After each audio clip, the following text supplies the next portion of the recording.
लाइफमा अहिले सब जे पनि हुँदैछ मलाई लाग्छ मेरो सपना चाहिँ पुरा हुँदैछ। मेरो गाउँला प्रागमा चाहिँ प्राय केटा मान्छेहरूको ड्रिम चाहिँ कि त लाउरे भिड्ने, कि त विदेश जाने, नत्र कि त ट्रेकिङ गाइड हुने थियो। अहिले पनि छ होला यो चाहिँ। जब छिमेकी अङ्कलको घरमा मैले टुरिस्टहरू देख्थेँ नि आउने जाने देखेर मलाई पनि ट्रेकिङ गाइड हुने मन थियो अनि मेरो सपना पनि त्यही थियो पहिला चाहिँ। त्यही भएर मैले 11-12मा चाहिँ टुरिज्म लिएर पढेको थिएँ। तर जब 12 सकेपछि म बिदामा गाउँ गएर आफूलाई चिन्ने मौका पाएँ, आफूसँग धेरै समय बिताएँ। त्यति बेला थाहा भयो कि मेरो ट्रेकिङ गाइड गर्नुभन्दा एउटा सपना चाहिँ पहिले नै थियो रहेछ। भिडियोहरू बनाउने, आफ्नो लाइफको बारेमा डकुमेन्ट्री गर्ने, मेमोरिजहरू क्रिएट गर्ने अनि नेपालको विभिन्न ठाउँहरूमा घुम्ने।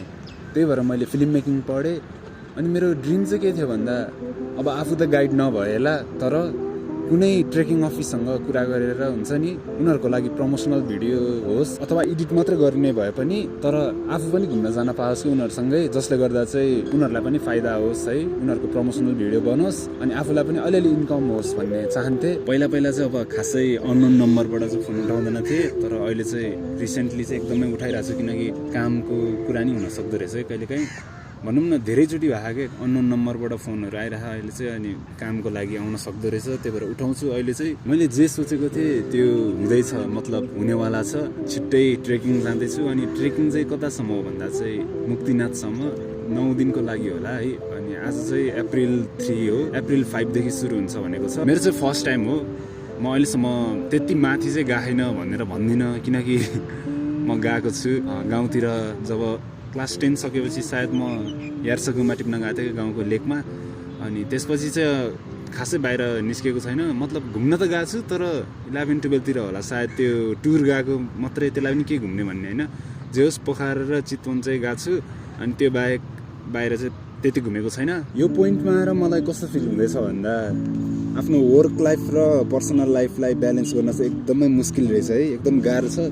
अनि जसले ब्यालेन्स गर्न सक्यो त्यो चाहिँ म चाहिँ खतरा भन्छु क्या त्यो मान्छेलाई। मैले अहिले फिल गरिरहेको छु कि एकदम गाह्रो भइरहेको क्या, न राम्रोसँग सुत्न पाइरहेको छु। म बिहान 6:30 बजेदेखि दिउँसो 1 बजेसम्म क्लास हुन्छ, त्यसपछि क्लास सकेपछि म डाइरेक्ट अफिसमा जान्छु। अफिस गएर एडिट गर्दै बस्छु अफिसमा अनि त्यत्तिकै राति 6:30 बजे अथवा 6 बजेतिर निस्किन्छु कहिलेकाहीँ। अनि 7-7:30मा पुगिन्छ कहिलेकाहीँ। केही छिन ल्यापटप चला जस्तो गऱ्यो, त्यसपछि सुत्यो, फेरि भोलि बिहान उठ्यो 5 बजे, कलेज आयो।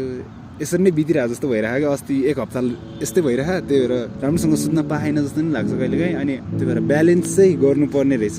1 विक जस्तो चाहिँ अब पढाइ छुट्नेवाला छ मेरो। अलिकति भनौँ न अलिकति कम्प्रोमाइज गर्नुपर्ने भयो पढाइलाई, किनकि मलाई चाहिँ यो काम गर्न एकदमै जरुरी छ। अब मसँग मेरो एउटा छुट्टै छ क्या, अब सकेसम्म एउटा माइक लिनु मन छ क्या मलाई। अनि प्लस अब आफ्नो ल्यापटपहरूको ऱ्यामहरू थप्नु छ, सर्भिस गराउनु छ ल्यापटपको। 1 वर्ष भयो ठ्याक्क। अहिलेको टाइममा चाहिँ मैले हुन्छ नि सानोतिनो होस् जस्तो सुकै काम होस् होइन एक्सेप्ट गरिरहेको छु। फ्री भएको बेला त एक्सेप्ट गरिरहेको छु। आउने जाने भइरहेको कामहरू चाहिँ त्यस्तै। अनि अस्ति चाहिँ मैले एउटा सानो काम भए पनि गरेँ, त्यो चाहिँ एउटा टिकटक बनाइदिएँ।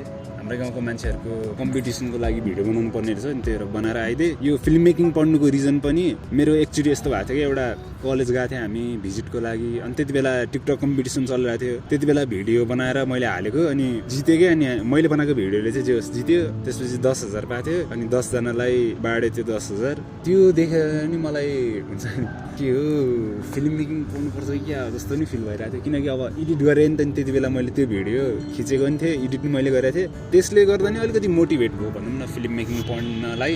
यो ट्रेकको लागि भनेर मैले चाहिँ एउटा सर्ट फिल्म पनि रिजेक्ट गरिदिएँ, किनकि अब सर्ट फिल्मको लागि एक त एकदम धेरै टाइम चाहिन्छ, आफ्नो टाइम पनि दिनुपर्ने हुन्छ।